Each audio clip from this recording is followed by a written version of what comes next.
that's the question I keep getting as we start this new year. And I know people want a simple answer, yes or no. But it's a process to make the decision, right? So do I want to run for office? Yes, I do. So right now I'm in the process of figuring out how do I make that happen in a way that is different from when I ran for office last year, right? So I have taken a lot of time to analyze myself, analyze our operations, analyze what were the strengths, what were the areas of improvement, all of that, right? And one of the things that I realize is that yes, I could run for office, but it takes a village to run for office. Like, one of the factors that I need to consider before like fully going forward with running for office is who's going to be with me. Like, who's going to be with me? Because a lot of people say that they'll support you, and when the time comes, they don't come through. So I was very lucky last year to have amazing people that donated. They made donations to my campaign. I had amazing people that actually showed up in the winter during COVID, snowing, hailing, everything. And they knocked on doors, they called, they did all of that stuff. And it was an amazing experience on a positive side, and also a very draining experience on the other side, okay? Because running for office is not glitz and glamour that people see. Like, it's not these magazines and these interviews. Like, it's literally every single day you're out in the streets, every single day you're on the phone, every single day you're doing research, like, you need to be ready to go to war. At least for me, that's how I see it. When you're going to run for office, prepare for warfare. And so it's like, do I want to be at war right now? Do I want to go to war right now? Because it took me a long time to find peace. So, do I sacrifice my peace? Or is there a way that I can run again while still keeping my peace? So that's one factor, right?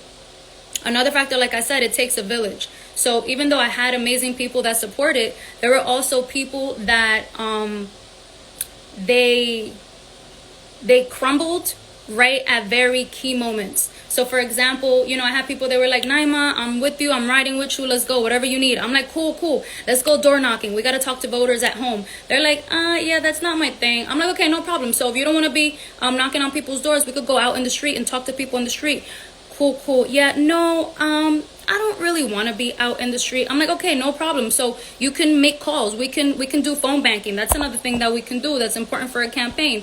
And when I give them the phone banking list, they're like, listen, I'm not really comfortable making phone calls. I just text. I don't really call in real life. I'm like, okay, no problem. So then maybe you can support me with data entry. We have all this voter information. We need to organize the database. And the response was, maybe you could get a virtual assistant from India to help with data entry. And I'm like, okay, I have a 24-hour turnaround, 48-hour turnaround for this. Okay, thank you so much for your help, But luckily there were amazing people, family and friends that were like, yo, I got you. And got their boyfriend to help and their brother to help and all of that. So in order to make a decision, it takes a village, and I need to know who's going to be with me. So, if you're seeing this right now and you're down for me and you want to support in some way, I sincerely ask you to please reach out to me, because I'm reaching out to people. I have an executive assistant, and she's also supporting me with reaching out to people, and I'm scheduling as many meetings as possible just to see what do I count with, who's really going to go to bat for me and with me. And so if you're seeing this and you are compelled to help me in some way or support in some way, then please reach out. I welcome it. And I'm going to do another live next week, or maybe later on this week, where I will explain where the money goes. So when people donate to my campaign, where does that go? I think that transparency is important. So I want to share that with people. Like, you can see exactly what it was used for. Like the lawyer, you have to get a lawyer. You have to get literature to give out in the streets. All of that stuff. You need voter data. All of that costs money, So I will do a separate video where I share about that. And what time is it? Okay, I have like 5 minutes. So the other thing I was going to say is that, yeah, there's just a lot of factors to consider before making that decision. Excuse me.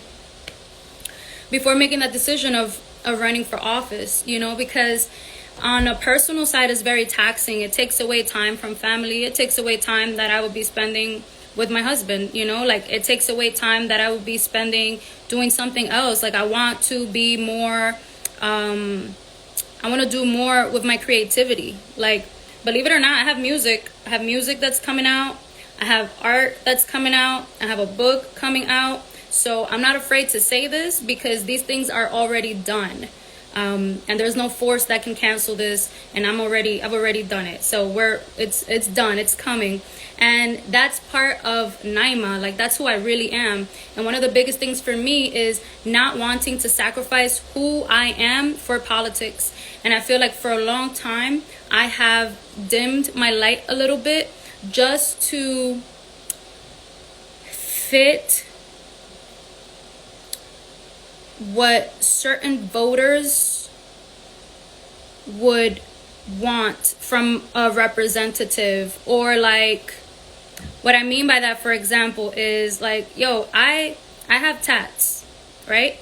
And I've actually kept them very covered for like the past 10 years when I'm in the community. And that's just because the older generation, like Dominicans and just certain older folks, there's certain stereotypes or there's certain biases towards people with tattoos. And so I was just always very mindful of that, right? But where I'm at now, it's like I don't want to hide that. It doesn't mean I'm going to lead with that, but it also means that I'm not going to keep making myself small to satisfy people that really, most people are hypocrites. So it's like, why am I going to be like turning down, hiding certain parts of myself for people that are full of beep anyways, you know? Those that really care won't care about that. Those people that matter won't care about that. And the people that are going to vote for me are going to vote for me because they see my heart, they see my brain, they see my work. You know, they know that I'm going to represent them with integrity, and that's it. That's what it comes down to. So to close off, running for office, making a decision to run is a process, and I am in that process, because there's a lot of considerations, right? Also in terms of just policy. Like, we are at a place right now in politics where we cannot have conversations, we cannot have dialogue, because people don't have the capacity to understand nuance. People don't have the capacity to, you have to set a foundation when you have a conversation, because we need to be starting from the same place, right? Like, you may be starting from 2024, and in the conversation I'm thinking 2010, you know? So we need to make sure that we're on the same time, that we're on the same page, and not just that, but ideologically, since we are like on opposite ends for mostly everything, there's no way to like bridge the gap, because no side wants to understand any part of the other side whatsoever. And this is ranging from every single topic that we're dealing with right now, nationally and locally. There are some things that are straightforward, black and white. This is right, this is wrong. And then there's some things that we need to have a conversation about. And so my thing is, I need to be able to have a conversation about it. You're not going to get me into these soundbite responses just to satisfy like your ego or your urge or whatever the case is. I want to be able to have a conversation, because I want you as a voter or as a person to understand where it is that I'm coming from. I want to understand where you're coming from, even if I don't agree with your position. But we are just, as a society, we're not in that place where we can have conversations, where we can have dialogue. And it's dangerous, like low-key, it's dangerous. So anyways, with that said, I do want to keep this live short. The next one that I'll do, I will explain where does the money go. And if folks have any questions, you can send me the questions and we'll see what I can get to during the next time. But just to answer to a lot of folks, I would like to run for office. However, I have not committed to the decision until I know who's going to be with me and what do I count with. And And I'm being transparent about this because, again, if you've been listening to what I've been saying, I'm just in a different place right now. And I think that leadership, particularly at this point in time, requires like a higher level of transparency. And I'm willing to do that as long as folks can allow me to have the dialogue and conversations. But yeah, there's a lot of other considerations that I won't get into right now, but I'll continue doing these lives, and hopefully that provides some context and background. And that's it for today, guys. God bless and have a good day. Thank you. Money go when someone donates to a campaign? I can't tell you what other people do with their money. I can tell you what I did with the donations. And this is also public record. So this is all in the public domain. But when you're running for office, you need to fundraise because things cost money. So for example, where do your donations go, or where would they go if you donate to my campaign or you help me fundraise? Well, we need these things. We need posters, right? We need money for posters. We need money for palm cards, business cards. It's called lit, campaign lit. And those are like the pieces of paper that you give to people in the street. Those are the papers you put under people's doors. That costs money, right? For example, you also have to get, number 2, an attorney. And attorneys range between $6,000 to $8,000 per attorney. So that's also one of the reasons why you have to fundraise. And someone might be like, well, why do you need an attorney when you're running for office? Because if you saw my last video, I told you that running for office is like going to war. And one of the things that people will do when you're running for office is that they will try to knock you off the ballot due to legal technicalities. So you have to understand the law and you have to do things correctly, or else you don't even get on the ballot. So you need money for posters. You need money for a lawyer. You need money for voter data. You need to know like where you're gonna knock on doors. Whose doors are you going to knock on? You need money for t-shirts, right? You need visibility. Like the whole thing about running for office is that people need to know your name. So when they go to vote, they remember who to vote for. If they see your name around a lot in different spaces and different ways, then they're more likely to remember you and want to look into you. So you need to have as many points of contact, whether it's posters, whether it's on TV, whether it's radio, whatever the case is. So that's where the money goes to as well, right? On election day, you need to have a good 100 people. You need 100 minimum, 100 people to cover all of the voting sites in the district. And I want to actually, I'm going to show you guys the map of my district, which, yes, I do have readily accessible. Hold on. So this is the map of my district, right? Like that up there is the Bronx, Marble Hill area. That right there is Inwood, like Dykeman area, right? And then all of this here, from here down here, that's Washington Heights. And all of that, we need to go knock on doors. We need to call people. We need to be out in the streets. And that takes money because you also need to have, let me flip this.